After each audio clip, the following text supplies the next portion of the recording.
할렐루야. 앞뒤 좌우로 인사하겠습니다. 건강하세요. 더 건강하세요. 갈수록 더 건강하세요. 사랑합니다. 더 사랑합니다. 갈수록 더 사랑합니다. 한 번만 더 인사하겠습니다. 부흥에 참석합시다. 네. 여기 강대상 올라오면요 다 보입니다. 딱 얼굴만 봐도 목사님 아무리 그렇게 얘기해도 나는 부흥에 참석 안 할 겁니다. 그 얼굴이 다 보입니다. 부흥에 참석하셔서 정말 나의 영혼을 다시 한번 새롭게 점검하시는 귀한 시간이 되기를 주님의 이름으로 축복합니다. 제가 우리 새가족 공부를 하면서 늘 빼놓지 않고 하는 말이 있습니다. 종교인이 되지 마시고 예수 그리스도의 제자가 되세요. 그리고 무늬만 기독교인이 되지 마시고 진정한 예수 그리스도의 제자가 되시길 바랍니다. 꼭 이렇게 얘기를 드립니다. 오늘날 많은 그리스도인들이 종교인으로서 이력서에는 기독교인이라 작성은 하지만 그러나 정작 그렇게 살아가지 못하는 기독교인들이 굉장히 많습니다. 즉 이분법적으로 살아가는 거죠. 교회와 캠퍼스의 생활이 다르고 교회와 가정의 모습이 다르고 교회와 이 직장의 모습이 다른 굉장히 이질적인 신앙이죠. 구약 성경의 말씀 보면 하나님께서 이러한 모습을 보고 굉장히 과격하게 말씀하십니다. 가증스럽다, 역겹다 이렇게 말씀을 하고 계시죠. 하나님께서 여러분 살아 계심을 믿으십니까? 그러면 반드시 그분에게서 주신 그 은혜의 열매를 우리가 맺어야 하는 것입니다. 오늘 본문은 나는 포도나무요 너희는 가지라 라는 말씀입니다. 우리가 익히 잘 알고 있는 말씀이죠. 그러나 이 말씀은 우리가 만만히 보아서는 안 되는 말씀입니다. 특별히 오늘 이 말씀을 이 교리적인 측면으로 좀 바라보기를 원합니다. 조직신학적인 관점에서 바라볼 예정입니다. 지적인 인내를 갖고서 집중해서 잘 들으시면 여기서 하나님의 은혜가 쏟아져 내려올 줄 우리가 믿습니다. 첫 번째는 믿음의 이중적인 은혜입니다. 1절 보겠습니다. 나는 참 포도나무요 내 아버지는 농부라. 지금 참 포도나무에 대해서 비유로 말씀하고 있는 것이죠. 예수님께서 참 포도나무라. 왜 그 많은 나무 중에서 포도나무를 비유로 하셨을까요? 사실 이 포도나무는 구약 성경에 나타난 이스라엘을 상징하고 있었습니다. 그러나 이 옛 시대였던 이 포도나무가 이스라엘이 하나님께 실망을 일으켰다는 것이죠. 잘못된 열매를 맺게 된 것입니다. 이사야서 5장 4절을 보면 내가 내 포도원을 위하여 행한 것 외에 무엇을 더할 것이 있으랴. 내가 좋은 포도 맺기를 기다렸거늘 들포도를 맺으면 어찌 됨인고. 포도나무를 심었는데 들포도나무가 열매를 맺었다고 말합니다. 비생산적이라는 거죠. 즉 이 당시 하나님께서 원하셨던 정의가 있었었고 하나님의 공의가 있었습니다. 그러나 이 이스라엘 백성들이 하나님의 정의를 그리고 하나님의 공의를 완전히 쓰레기처럼 버린 것입니다. 이렇듯 이 포도나무 된 첫 번째 이스라엘은 실패하였습니다. 그러나 대표성을 띠고 오신 예수 그리스도, 참 포도나무 되신 그분은 실패하지 않으신다는 것을 가르쳐주고 있는 것이죠. 그리고 내 아버지는 농부라고 말씀합니다. 이것은 하나님께서 예수님을 보내시고 그리고 예수님과 끝까지 밀접한 교제를 나누시며 그리고 예수님을 주목하고 계신다는 뜻입니다. 성부와 성자 간의 밀접한 관계성. 여러분 다른 종교들의 특징 중 하나가 무엇인가 하면 기독교 외에는 자기의 공로, 자기의 치성을 드려야 한다고 말합니다. 공로를 쌓아야 한다고 말하죠. 기독교는 그렇지 않습니다. 공로를 쌓는 것이 아니라 기독교의 핵심은 바로 관계입니다. 그것이 앞에 문맥이 요한복음 14장 10절입니다. 내가 아버지 안에 거하고 아버지는 내 안에 계신 것을 내가 믿지 아니하느냐. 내가 너에게 이르는 말은 스스로 하는 것이 아니라 아버지께서 내 안에 계셔서 그의 일을 하시는 것이라. 내가 아버지 안에 거하고 아버지 안에 내가 거하는 것, 이것이 바로 참 포도나무요 그리고 농부 되신 하나님에 대해서 말씀하며 기독교의 핵심 중의 핵심인 바로 관계성에 대해서 중요함을 말씀하고 있는 것입니다. 그래서 본문 2절을 보겠습니다. 2절 같이 한번 읽겠습니다. 시작. 물은 내게 붙어 있어 열매를 맺지 아니하는 가지는 아버지께서 그것을 제거해 버리시고 무릇 열매를 맺지 않는 더 열매를 맺게 하려 하여 그것을 깨끗하게 하시니라. 아멘. 이제 하나하나 교리적인 설명으로 풀어가도록 하겠습니다. 여러분, 열매가 중요합니까? 뿌리가 중요합니까? 둘 다 중요하죠. 만약 뿌리가 있는데 열매 맺지 못한 나무는 아무런 쓰잘데기 없는 열매입니다. 본문 6절을 보시면 예수님께서 굉장히 단호하게 말씀합니다. 열매를 맺지 않는 것에 대해서 다음과 같이 말씀하시오. 사람이 내 안에 거하지 않으면 가지처럼 밖에 버려져 마르나니 사람들이 그것을 모아다가 불에 던져 사르느니라. 굉장히 섬뜩한 말씀이죠. 왜 이런 말씀을 예수님께서 하고 계시는가 하면 그 참 포도나무 안에 밀접하게 연관을 맺지 못하고 있기 때문입니다. 관계를 못 맺는 거죠. 그렇다면 이렇던 이 열매가 무엇일까요? 바리새인들처럼 종교적인 열심을 내는 것이 진정 열매일까요? 아니면 교회 안에서 봉사하고 헌신하고 예물을 많이 드리면 이게 하나님 보시기에 열매일까요? 하나님께서 보시는 진정한 열매는 바로 존재 자체입니다. 제가 예전에 교회 학교를 다니면서 교회를 열심히 다녔어요. 늘 교회 가면 그 벽면에 포도나무가 있습니다. 그러면 거기다 뭘 붙이죠? 스티커를 붙입니다. 하나하나. 그럼 1등이에요. 열매가 얼마나 많은지. 근데 그것 때문에 제 안에 뭐가 잘못되어 있는가 하면 내가 하는 그 모든 행동들이, 종교적인 열심들이 이게 나의 열매인 줄 알았던 것입니다. 제 안에 자리 잡고 있던 잘못된 교리들이 있는 것이죠. 여러분, 지금 예수님께서 말씀하시는 것은 그 열매는 형식적인 면을 말하는 것이 아니라 여러분 존재 자체의 열매를 말하고 있는 것입니다. 나 자신이 바로 열매라는 것이죠. 그런 다음에 봉사와 헌신과 예배의 책임성에 대해서 말씀하고 있는 것입니다. 여러분, 사과나무를 심었는데 뭐가 열려야 되는 것입니까? 존재 자체의 그 사과가 열려야 되는 것입니다. 근데 귤이 열리고 배가 열리면 이럴 수도 없지만 이거는 말도 안 되는 것이죠. 여러분, 우리가 예수님이라는 그 참 포도나무 안에 접붙임을 당하면 무슨 열매를 맺어야 됩니까? 존재론적으로 죄인이란 열매를 맺는 것이 아니라 의인이란 열매를 맺게 되는 것입니다. 의인이란 열매를 맺게 되는 것, 이게 굉장히 중요하죠. 또 한 가지는 믿음입니다. 도대체 믿음이 무엇인가? 에베소서 2장 8절과 9절입니다. 중요한 말씀입니다. 같이 한번 읽겠습니다. 시작. 너희는 그 은혜에 의하여 믿음으로 말미암아 구원을 받았으니 이것은 너희에게 난 것이 아니요 하나님의 선물이라. 행위에서 난 것이 아니니 이는 누구든지 자랑하지 못하게 함이라. 아멘. 내가 만들어내고 내가 생성낸 믿음이 진짜 믿음이라는 것입니까? 그게 아니라는 거예요.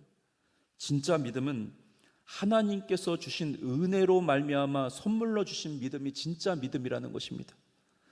은혜로 주신 믿음, 행위가 아니라는 거죠. 이런 이해 가운데 야고보서 2장 18절 보겠습니다. 어떤 사람은 말하기를 너는 믿음이 있고 나는 행함이 있으니 행함이 없는 내 믿음을 내게 보이리라. 나는 행함으로 내 믿음을 내게 보이리라 하리라. 우리가 오해하고 착각하는 것 중에 하나가 무엇인가 하면 바로 이 야고보서를 행위를 강조하는 책이라고 착각을 합니다.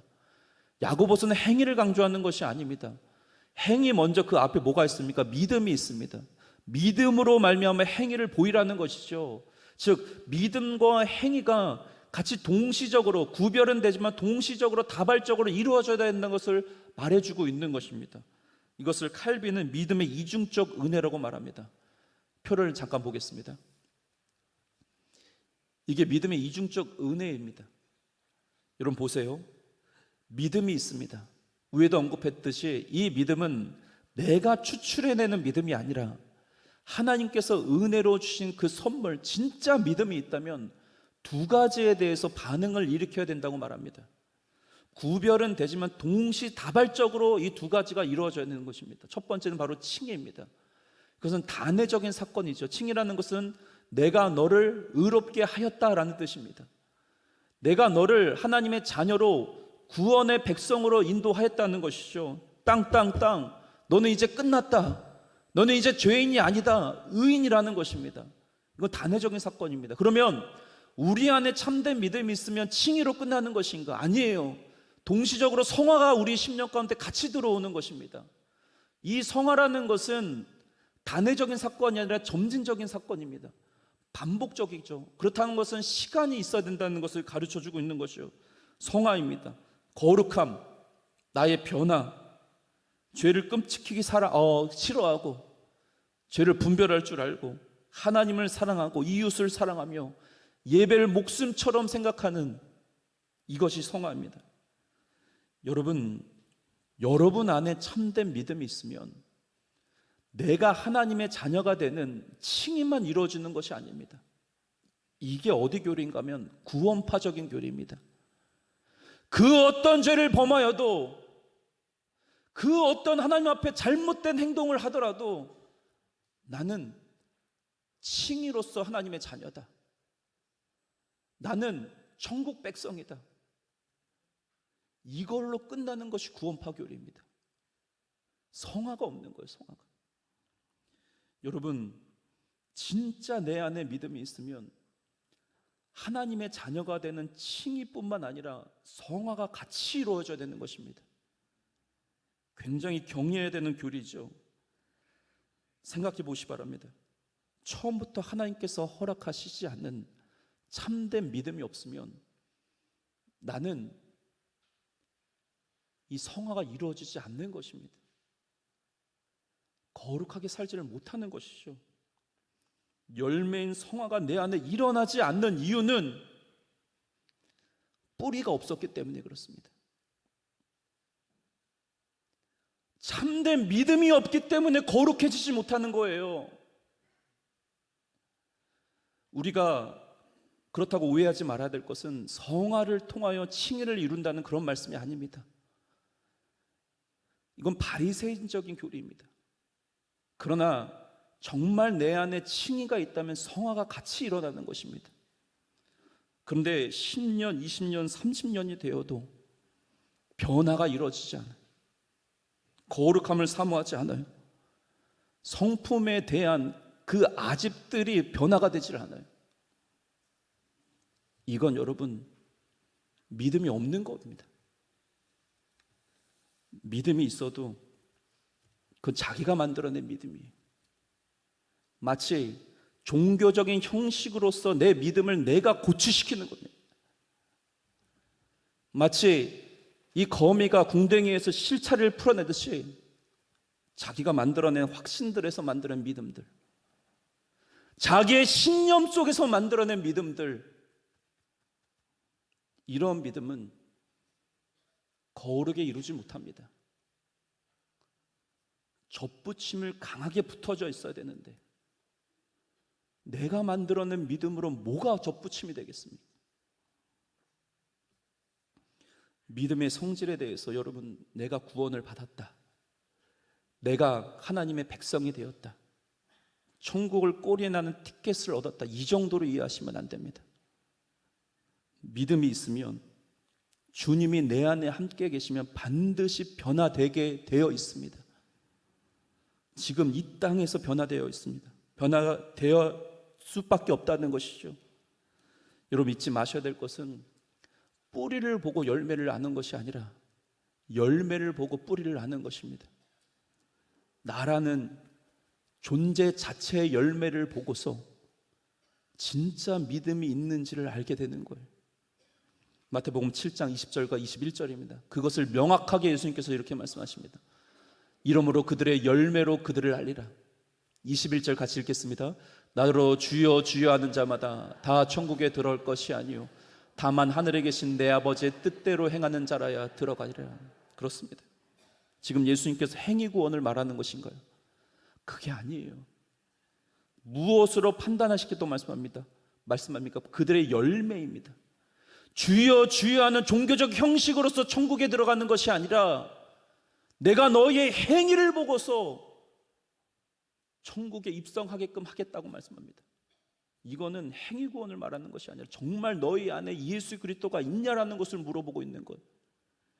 믿음의 이중적 은혜에 대해서 배웠는데 아버지의 뜻대로 행하지 않는 그 근본적인 이유가 어디에 있는 것입니까?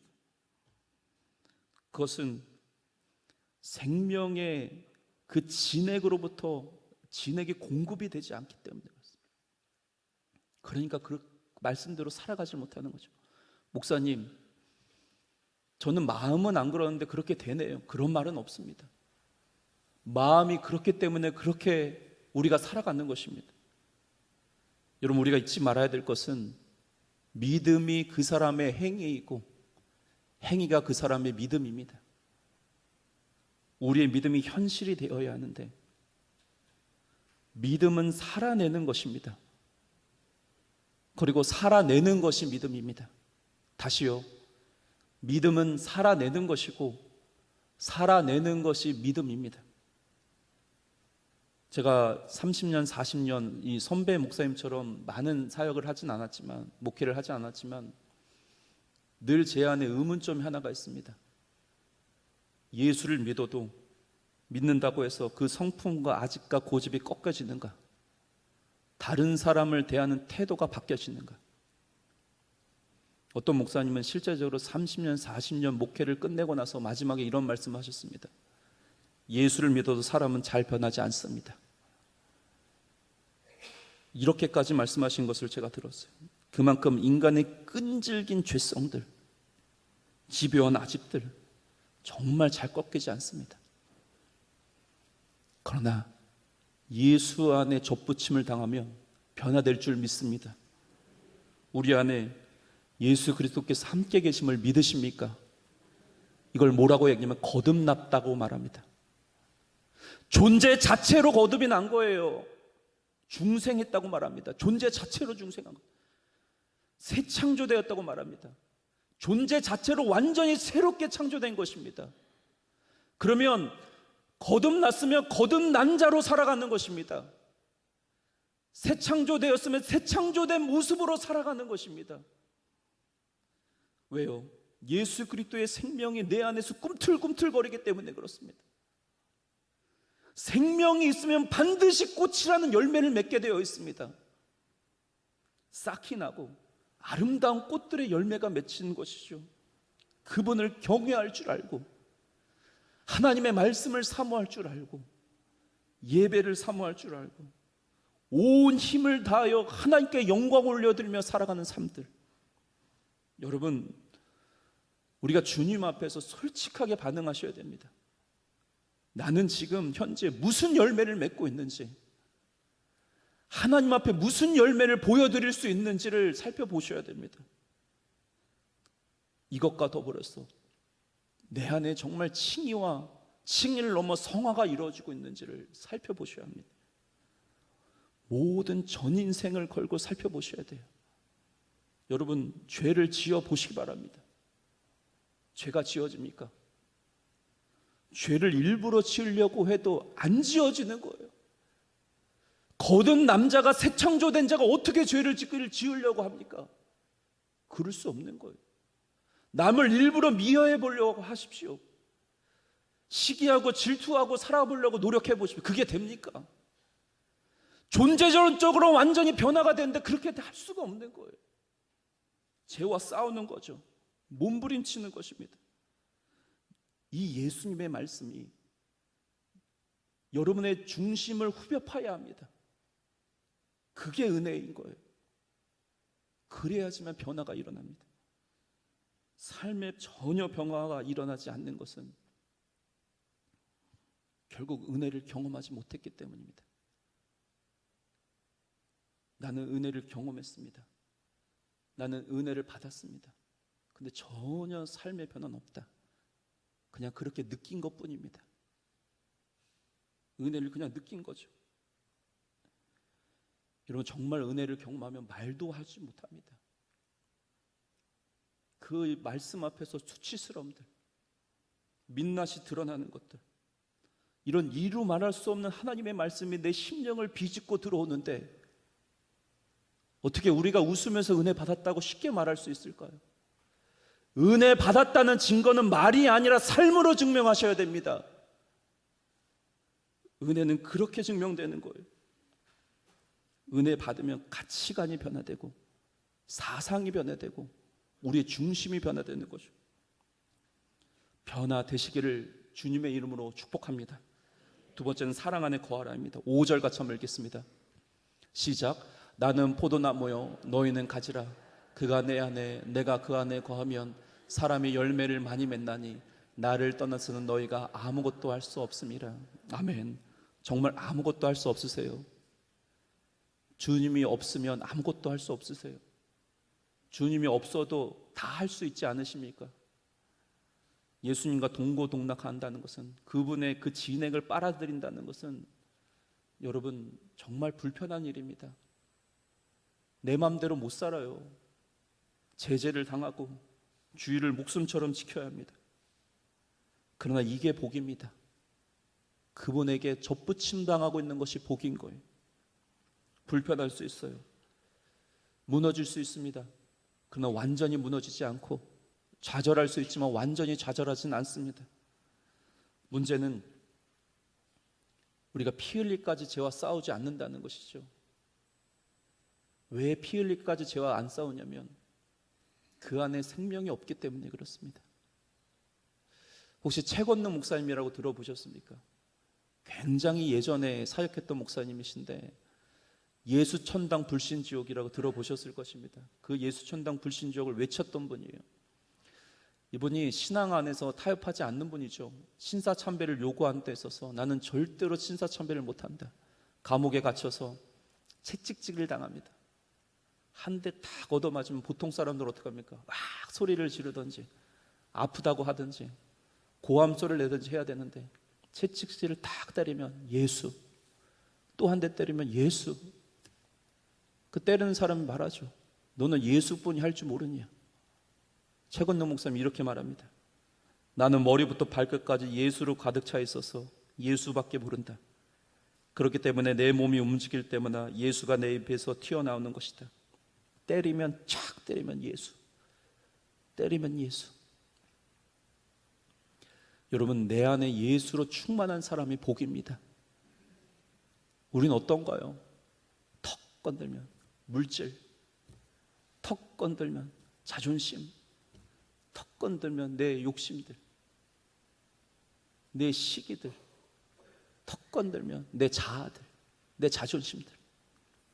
왜 그런 것이 나올까요? 여러분 안에 그게 있기 때문에 그래요.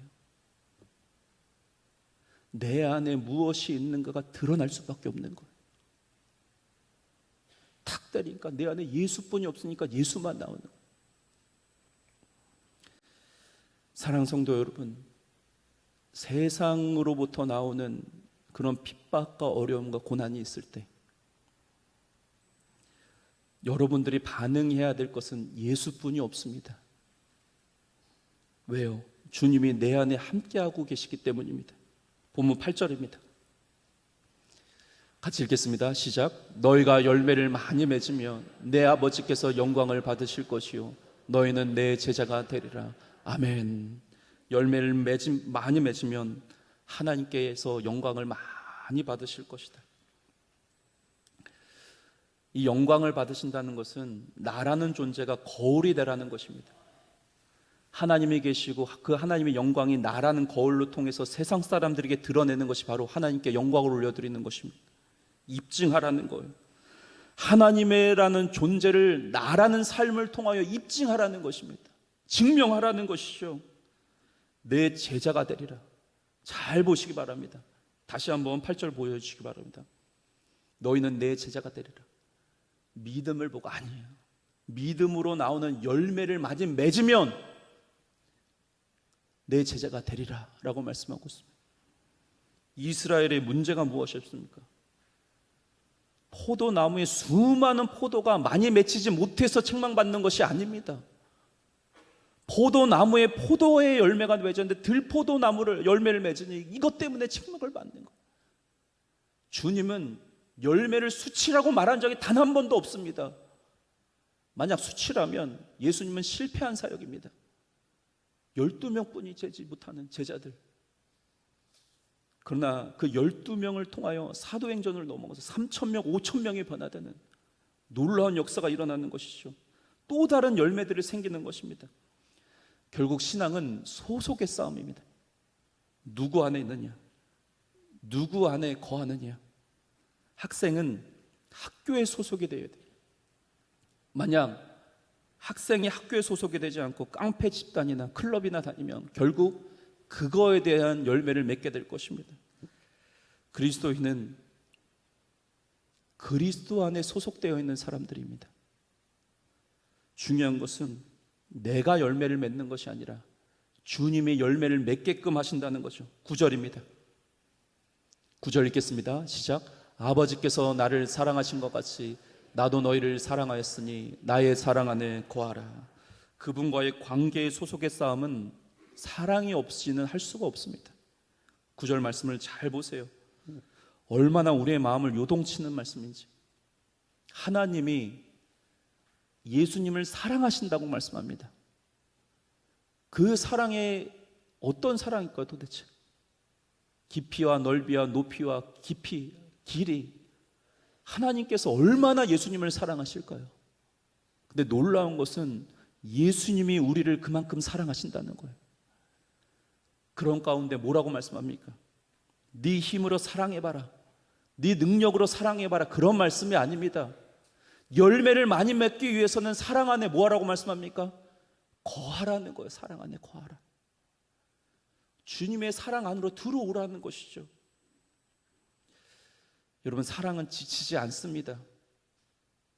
왜 지치지 않는가 하면 사랑하지 않기 때문에 지치는 것입니다. 그분의 사랑은 지치지 않는 사랑이고 십자가의 사랑이고 죽기까지 사랑하는 큰 사랑이고 포기하지 않는 사랑입니다. 그 사랑 안에 거해야지만 우리가 변화될 수 있습니다. 우리 아이들을 어떻게 양육할 수 있을까요? 율법적으로 때려 박으면 그게 아이들이 변화될 거예요. 사랑 안에 거해야 합니다. 사랑받는 아이들은 달라요. 16절입니다. 너희가 나를 택한 것이 아니요 내가 너희를 택하여 세웠나니 이는 너희로 가서 열매를 맺게 하고 또 너희 열매가 항상 있게 하여 내 이름으로 아버지께 무엇을 구하든지 다 받게 하려 함이라.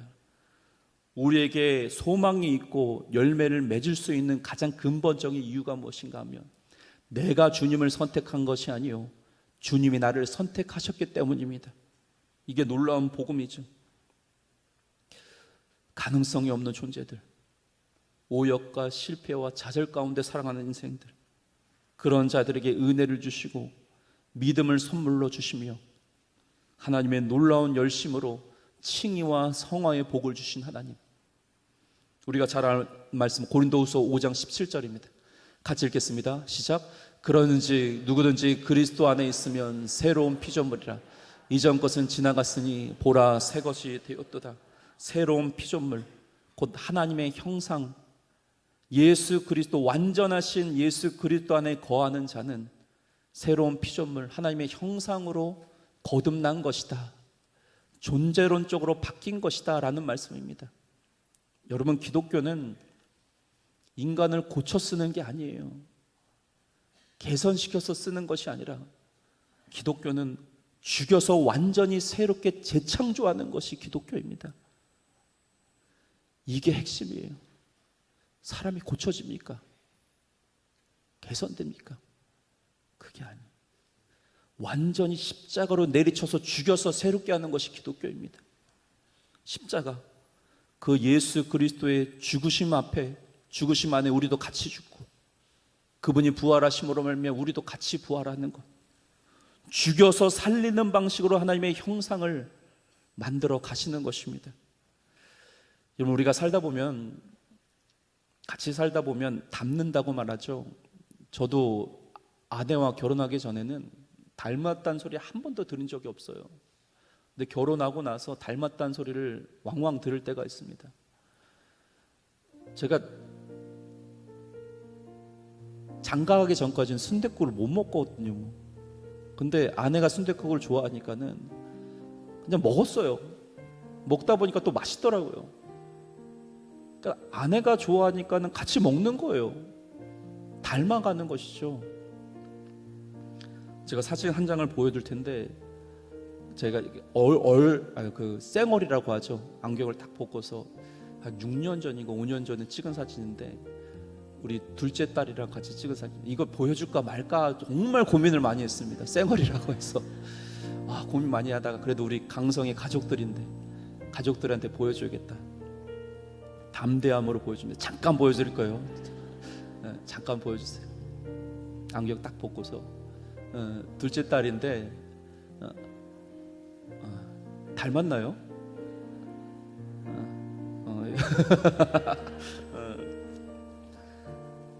둘째 딸에게 아버지의 형상이 보이십니까? 보신다고 말씀을 해주셔야 돼요. 이제 그만 보여주세요. 왜 닮았다고 생각하세요?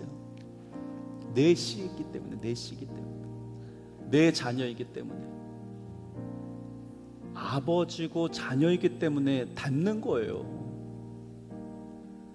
예수 그리스도가 내 안에 있고 예수 그리스도 안에 내가 있으면 닮는 겁니다. 같이 사는 거예요. 신앙의 핵심은 같이 사는 거예요. 같이 사는 거, 주님과. 그러면 닮는 거예요. 그 닮아가는 게 너무나도 귀한 거죠. 아버지, 하나님이 우리 아버지이고 나는 그의 아들이면, 자녀이면 닮아갈 수밖에 없는 거예요. 진정한 믿음이 있으면 믿음을 숨길 수가 없습니다. 세상 가운데 저래도 안 무너지네. 물질도 없고 건강도 없고 아무것도 없는데 저래도 안 무너지네. 이 상황 속에서도 예수가 나오네. 저 안에 뭔가 있나 보다. 저 안에 뭔가 생명이 싹트고 있나 보다. 뭔가 진짜가 있나 보다. 이게 지금 하나님께 영광을 올려드리는 것입니다. 바라고 원하기는 예수 잘 믿으십시오. 목사로서 원하는 것 아무것도 없습니다. 예수 잘 믿으십시오. 예수 잘 믿으시고 주님을 닮아가십시오. 그러면 우리 교회가 하나님의 형상을 회복하게 될 것입니다. 저희 우리 모두가 그리스도와 함께, 그리스도와 동행하며 그리스도 안에서 주님의 형상을 회복하시는 우리 모두가 되기를 주님의 이름으로 축복합니다. 다 같이 일어나서 찬양하겠습니다.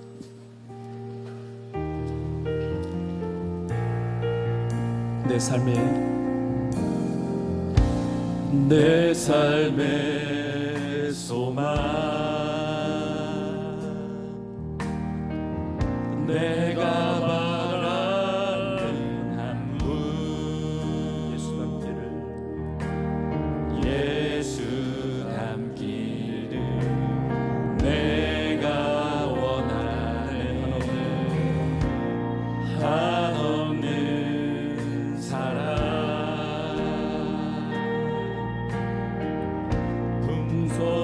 풍성한 그 예수 닮기를, 예수 닮기를 내가 원하네. 온유하시고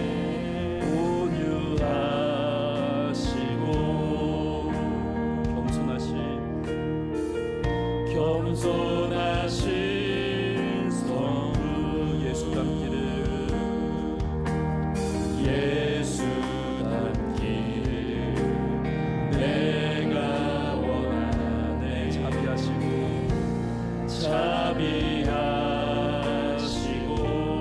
위로자 되신 주, 위로자 되신 주, 예수 닮기를, 예수 닮기를 내가 원하네. 예수 닮기를, 예수 닮기를, 예수 보기를, 예수만 닮기를 내가 원하네.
손을 대고 같이 한번 기도하길 원합니다. 하나님, 내 안에 하나님의 자녀가 되는 칭의가 있으며 이것을 넘어서 내 안에 성화가 있음을 믿습니다. 하나님, 믿음은 그 사람의 행위이고 그 사람의 행위가 믿음임을 알게 하심을 감사합니다. 믿음은 살아내는 것이고 살아내는 것이 믿음이다. 하나님, 내 안에 칭의를 넘어 성화가 이루어지길 원합나이다. 주님의 형상을 닮아가길 원합나이다. 턱 건들면 물질이 나오고, 턱 건들면 나의 자존심이 나오고, 턱 건들면 남을 미워하고 시기하는 것이 나오는 것이 아니라 주님이 내 안에, 주님 안에 내 안에, 주님 안에 내가 있기에, 주님 안에 내가 좁붙임을 당했기 때문에 하나님, 내가 반응하는 것이 이것도 예수요, 저것도 예수요, 나를 통하여 예수만이 드러나게 하여 주시옵소서. 주여 외치고 함께 기도합니다. 주여. 할렐루야. 살아계신 하나님 아버지여, 감사합니다. 예수 닮기를, 예수 보여주기를 내 안의 소원, 예수만을 닮으며 나아갈 수 있도록 도와주시옵소서. 하나님, 주님 안에 좁붙임을 당한 자로서 내가 예수 안에, 내 안에 예수님이 함께 계시에 주님과 같이 살기에 하나님, 주님을 닮아가길 원합나이다. 칭의를 넘어 내 안에 성령과 그 거룩과 하나님 아버지 성화가 같이 일어남을 우리가 믿사옵나이다. 주님을 닮게 하여 주시옵소서. 믿음으로 살아내게 하여 주시고, 살아내는 것이 믿음임을, 믿음으로 하나님 아버지 그 사람의 행위를 알고 행위가 그 사람의 믿음임을 알게 하심을 감사합니다. 믿음으로 살아낼지어다. 살아내므로 믿음을 드러낼지어다. 아버지여, 은혜 위에 은혜를 더하여 주시고, 그래서 하나님 아버지여, 나를 통하여 하나님의 영광이 드러나게 하여 주시옵소서. 내가 거울이 됨으로 말미암아 하나님의 빛을 세상 가운데 드러내며 이래도 무너지지 않는다. 하나님 아버지, 세상이 몰려와도 나를 드러내는 것이 아니라 예수만이 드러낼 수 있도록 도와주시옵길 원하가 구합나이다. 아버지, 능력의 오른손으로 붙들어주시고 하나님 믿음으로 살게 하여 주시옵소서. 욕심과 염려와 걱정 가운데 살아가는 것이 아니라 주님만을 드러내며 살아갈 수 있도록 도와주시고, 은혜 위에 은혜를 더하여 주시옵소서. 축복을 넣어 주시옵소서. 주님의 형상을 닮아갈지어다. 예수만이 드러내며 살아갈 수 있도록 하나님의 은혜 위에 은혜를 더하여 주시옵소서. 하나님 감사합니다. 내 안에 진정한 참된 부분이 있기를 원합나이다. 내가 갖고 있는 것이, 내가 갖고 있는 신명이 믿음이 아니라, 내가 갖고 있는 확신이 나의 믿음이 아니라 주님께서 나에게 주신 진정한 믿음, 나에게 주신 참된 믿음, 은혜의 선물, 그 믿음이 내 안에 있으며 반드시 성화되고 거룩해지며 변화가 일어나는 것임을 우리가 알게 하심을 감사합니다. 믿음을 더하여 주시옵소서. 은혜로 살게 하여 주시옵소서. 축복을 더하여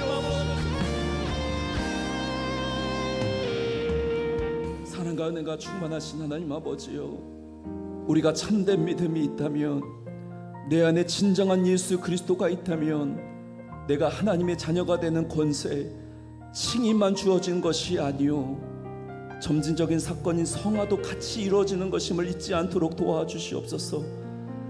믿음은 살아내는 것이고 살아내는 것이 믿음임을 잊지 않도록 도와주시고, 믿음이 그 사람의 행위이고 행위가 그 사람의 믿음임을 알게 하심을 감사합니다.